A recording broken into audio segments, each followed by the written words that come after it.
reefi miiciyoo tanaa gara biyyaa galee taanaan 100% akka hin marammaramne ofamani. Fuudhanii galan awwaalan kalaas dhugaan yoo marammarame yoo marammaramne dhume. Laala dhaggeeffadhaa isinitti himna leellisi.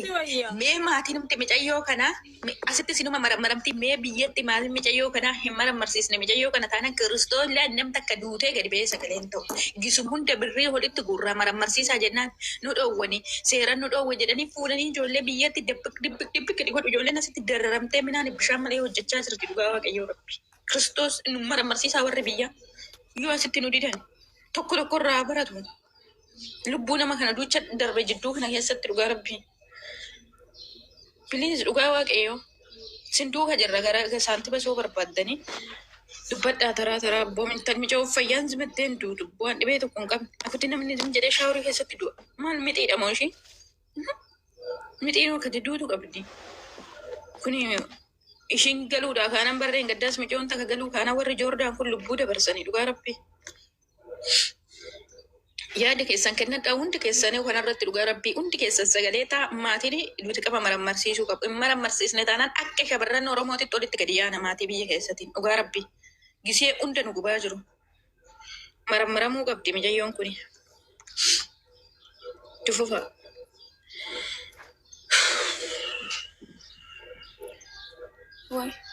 Maal jedhanii amma mee galgalame walitti dubbatanii fixanis wanni jedhan jira kana. Galgala xumurtee mee biiroo hin qabdu jette isheen biiroo hin qabdu jechaa turre nu isiifun illee biiroo hin qabdii anarraan dhufteette mee alabsun anarraan dhuftee micayyoo fayyaadhaa zim jettee utuu deengate tikkeettiinis kutamaaf jira naan jedhee dhaqee tanan marammarsiisee xumuraa jette siifuudhaan immoo wajjin hin deemii jenneen siifun immoo aayidiin koo reef na hojjechiisaa jira kophii isaa bichaan na harka jira jennaan rakkoon qabu sisiisiisaa jette amma kaa bilbilan kaasnee jaree deemaniif dhiisanii isaaniin beeku. Obboleessi immoo sarara ga'an jedhee jalqabaa jira kun osuma jala jira. Amma isaatti sheer godhi siifoo kun uffata nagaddu san moo maalidha siifoo san galgala mana siifuu keessa ture sheer godhi mee yoo isaan hin deemne ani nama erguun jira sheer godhaa dhufanii.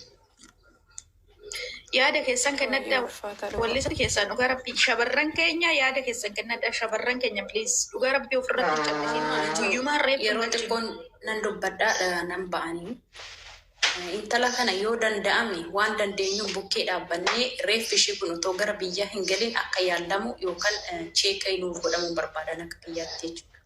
Maaliif dhugaa dubbachuudhaaf lubbuun namaa akka baala wanniititti illee dhugaa madaalamuu dinneerra dhugaa rabbii. Maatii keenyas yoo ta'e haga azirroo harka yeroo maallaqa kennaniif harka bananii nama eeggatan. Garuu gaafa lubbuun tartee uummata akkati fakkaachuutti hin jiru reeffa isaanii fudhatanii hawwaalatanii bu'anii hawwaalanii hobbaafachuu bicha akka isaan fedhan. Yoo biyya gashan namni ilaalamaa jiru hin jiru tokkoon keessumattuu warra gara tuulamaa kana silaa hin beeku isuma kanaaf duutillee tammaati. Yookaan hin galin hoo barbaade yoo cheekillee hin goosne reeffi ishee hawwaalamusetti maal faayidaa qaba galuun? Galee dhiisee maal faayidaa qaba osaan kana achitti ilaalanii dhugaa miciyoo ofii kan hin barree jechaadha. Leelloo galgala akkana jenneen birrii keetiin hin marammarsiistu birrii keenya marammarsiisna jennaan hin marammaramtu natuu galchaa biyyatti narraa yaa taqabbalanii jedhisa eenyuun meediyaarra eenyutu baase yoo jedhani micayyoo biraatitu jira hammarree micayyoo tana wajjiniin hojjetan ishii Nam beeka. situu meediyaarra baasee jedhaniini micayyoon sunis immoo akka miidhamtu hin barbaannu achi baasuu qabna tuni kaadillaalittiin harkaa hin fuudha jettee harkaa fuudhee maraa jetteerti. Anarraan dhufte dursaa isas dhaggeeffadhu sittan hima safuu yoo dhuguma walii giyaanna ta'e osoo gara cheekaappii micayyootitti hin seenin mana micayyoo hin jirtu sani micayyoo san mana sanaa baasuudha. Iccitii kana baasaa jirtu san mana sanii baasanii ofitti fiduudha. Ijoolleen Oromoo Joordaan keessa hedduu jirti bara baasanii gara ofiititti fudhatanii sana booda tarkaanfii barbaachisu deemuudha. Anuu nama hirgeessu soonnaan garatti baatuun qabdu hin eegu jedhan. Garatti baatu qabduudhaan dhugaa rabbi dhibbiin guutuu cufaan. Ammas micayyoo yoo baate malee iccitii kana akka ishiin baastanii beekanii bilbilli ishii cheekii godhamuu danda'a. Isheerras balaan ga'uu danda'a jechuudha amma karaa biraatti. Kanaaf shamarran keenya micayyoon kun dhugaa dubbachuudhaaf eengadda namoonni anamma fooloorsii walirraa qabna micayyoo tanaan siifan wal je'amteerti. Qananiidhaaf sagalee ta'aa turte viidiyoo ishii tiktook ishii jala seenaa ilaala. Qananiis viidiyoo hojjettee faarfannaadhaan irratti hojjettee har'a garuu guyyaa tokko hojjettee guyyaa lammaffaa immoo kan ishii ta'ee jechaadha. Dhugaa waan hedduu keessa kiyya na gube dhugaa rabbii dubbachuudhaaf. Akkamitti har'a namni namoota kaleessitu sagalee ta'ee har'a mukaan isaa gaafatu namni fayyaa mana shinti beeta seenii akkamitti lubbuun isaa ba'a. Akkamitti balaa tokko malee waan tokko malee. Moo ijoolluma Oromoo kana tokko lubbuun isaanii waan kan miixee ta'e. Dhugaa hedduu nama gaddisiisa rabbii dhugaa ishee baasuun jedhama gochuu hin dandeenyu. Yoo isinii danda'ame warratti dhiyaattan mica'itti achi jirtu sana baasaa. Micaa'ittiinis maatiidha jedhan akka jedhanitti bakkishaan walirra jiranii achi yaa baatu. Kan ammoo ni yaalchisna isiniin jedhama inni cheekii goosisna waan garaan na gubattee dubbadhaan.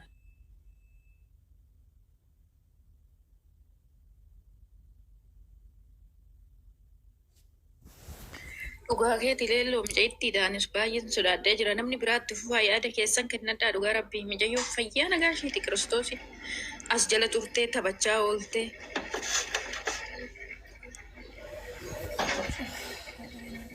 Lubbuu nagaa siif haa ta'u. Nagaa itti fufi. Nagaa maal qabnaa miti. Itti fufi. Nagaa maal lama gaafannaa dhokko warra olii naasufnee ganama biraa dhabamaa jirra. Injira. Namni biraan turkiin ishii diimessee jira.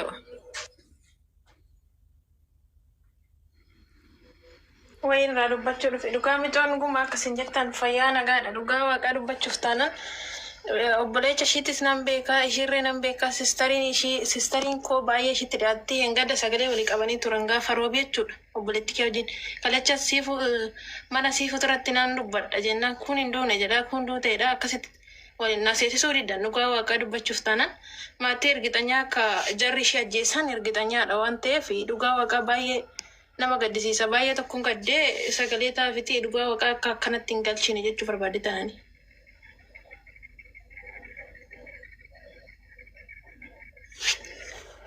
Sagaleen kee waan. Injira kana akka inni ajjeese nuyyuu beekna lubbuu akka inni ajjeese nuyyuu beekna bee maaliifii dafee nan galchaa jedhe bakka biirootti geessaa maramtunnaan biiroon qabduu jedhe halam immoo biiroo ishii narraanii hanarraa dhuftee biiroo ishii hanadhaa jette kinoo galgala dhufteetu kanaafiyyuu maaliifii akka namtichi miidhanii beeknaa bee akka yookiin qarshii irratti naa kennaa itti katartee yookiin immoo waa ta'een tufan isaanii gisee ta'u barreen gaddaa micayyoo takkatiyyuu birrii irraa qabdi birrii akka irraa qabdu himtee turte. Dhaggeeffadhaa Beerut keessatti micayyoo wayii boqattee jechuudha. Maal taatee duute ganama na biraa fayyaadha nagaadha deemtee gara galgalaa kana duute maal jetteena makiinaa dhiquu gadi baatetii mucucaattee kuftee jedhan. In ta'u jenneen nama jaataanii fuuldura dhaabbannee reeffa ishee marammarsisnee asiiriidhaan kenniteef sa'aatii walakkaadhaan dura qoricha jechuudha arabuutti mana gale.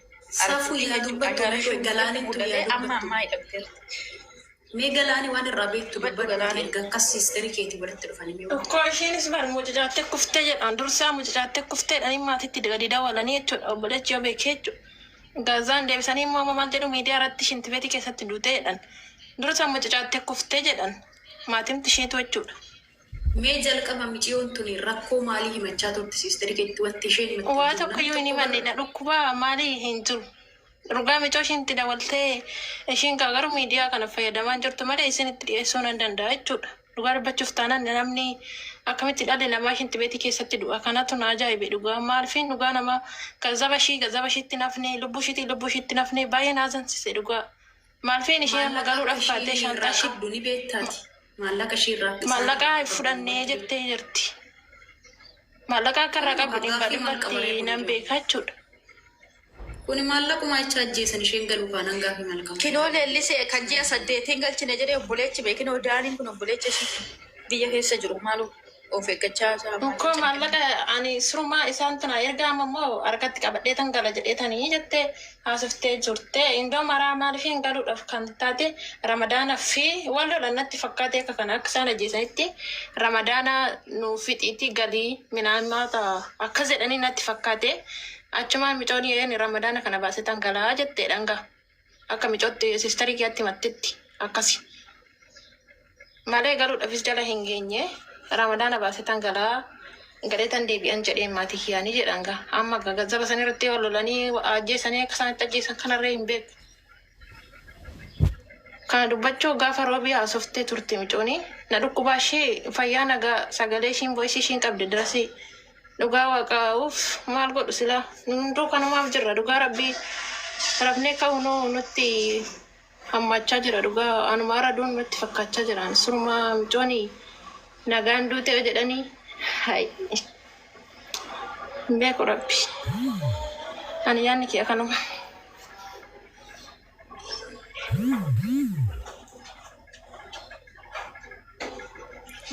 Ayyee Daanii baga nagaa dhuftee dillaalichi biyyaa maal siniin jedhee maal keessa jirtu nama wajjiniin ergatanii qabdu gatinni isin haasa. Muyitii qabadhu galaan bakka.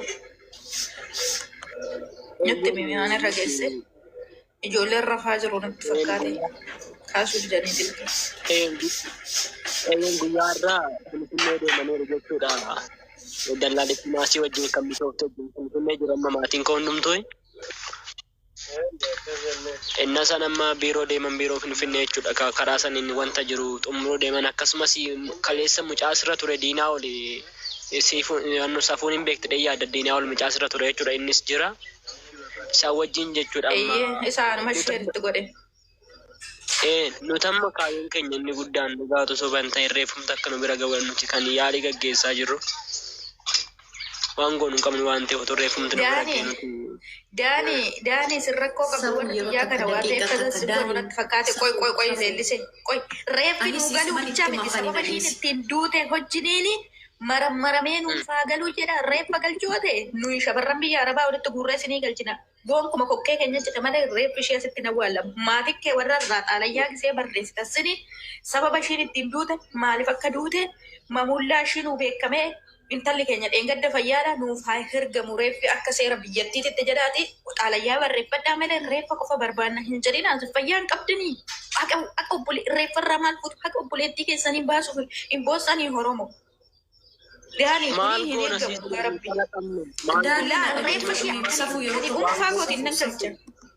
La reeffa seera galcha. Reeffi hin gala dhaggeeffadha. Isin warra biyya keessa jirtanii reeffa keenya gurrattanii hawwaaluu bichaadhaaf hin jarjarina dhaggeeffadha. Dhugaa michiyoon tun ittiin duute akkamitti akka duute yeroo barreessitan irratti barreessa.